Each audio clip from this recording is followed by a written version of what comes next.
Shalom rekan-rekan, Bapak Ibu Saudara, hamba Tuhan yang ada di Jawa Barat, yang saya kasihi. Pada kesempatan ini saya ingin mengajak kita untuk merenungkan dari kitab Hakim-Hakim pasal yang kedua, ayatnya yang ke-7, dan saya beri judul renungan kita supaya dia dikenal oleh angkatan yang kemudian.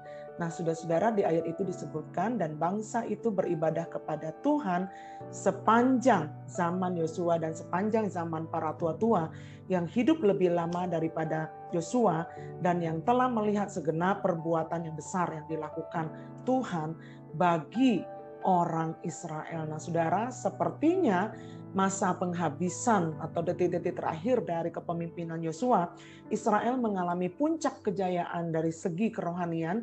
Mereka adalah umat yang beribadah kepada Tuhan karena merupakan generasi yang banyak menyaksikan perbuatan besar yang Tuhan kerjakan. Bagaimana mereka dicukupkan dengan mana dan daging, ada tiang awan, tiang api, ada laut yang terbelah, ada sungai yang menjadi kering dan mereka bisa menyeberang, dan begitu banyak perkara-perkara ajaib yang Tuhan kerjakan sepanjang penyertaan Tuhan bagi umatnya sampai mereka tiba di tanah Kanaan. Jadi itu menyebabkan bangsa ini beribadah kepada Allah.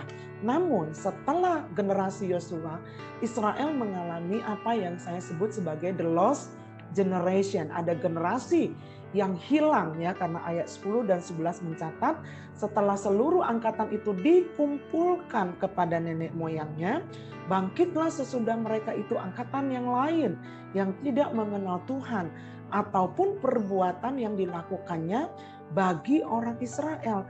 Lalu orang Israel melakukan apa yang jahat di mata Tuhan dan mereka beribadah kepada Baal. Nah, saudara-saudara, the lost generation atau generasi yang hilang itu disebabkan karena dua perkara.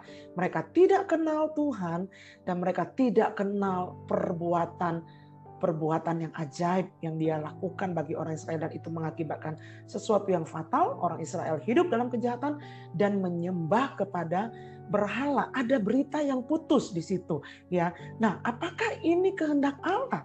Tentu saja tidak, karena Tuhan ingin dikenal di setiap generasi. Harus ada berita yang berkesinambungan dari satu generasi kepada generasi yang lain. Dari ayah diturunkan kepada anak, kepada cucu, kepada buyut, dan seterusnya. Mazmur 78 ayat 5, 6, dan 7 berkata, telah ditetapkannya peringatan di Yakub dan hukum Taurat diberinya di Israel. Nenek moyang kita diperintahkannya untuk memperkenalkan kepada anak-anak mereka supaya dikenal oleh angkatan yang kemudian. Supaya anak-anak yang akan lahir kelak bangun dan menceritakannya kepada anak-anak mereka. Supaya mereka menaruh kepercayaan kepada Allah dan tidak melupakan perbuatan-perbuatan Allah, tetapi memegang perintah-perintahnya. Nah, saudara-saudara, rupanya kesaksian tentang kehebatan dan pekerjaan Tuhan, kesaksian tentang iman itu terputus dan tidak diteruskan. Nah, ada dua hal yang menjadi catatan penting. Yang pertama, pengajaran iman itu bukan saja melalui pemberitaan, namun tindakan dan respon terhadap setiap keadaan dan situasi.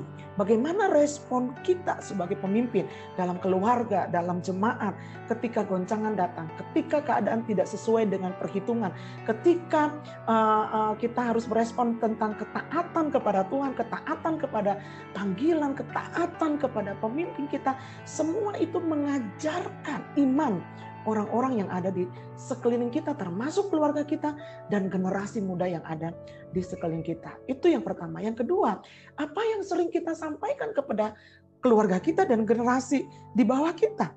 Masih adakah kesaksian kita yang bisa kita ceritakan pada masa-masa sulit ini? Atau kita sendiri sudah mentok, mumet, dan tidak melihat jalan Tuhan? Apa yang kita katakan? Saya ulangi, apa yang kita katakan akan menciptakan dunia kita dan dunia orang yang mendengarkannya.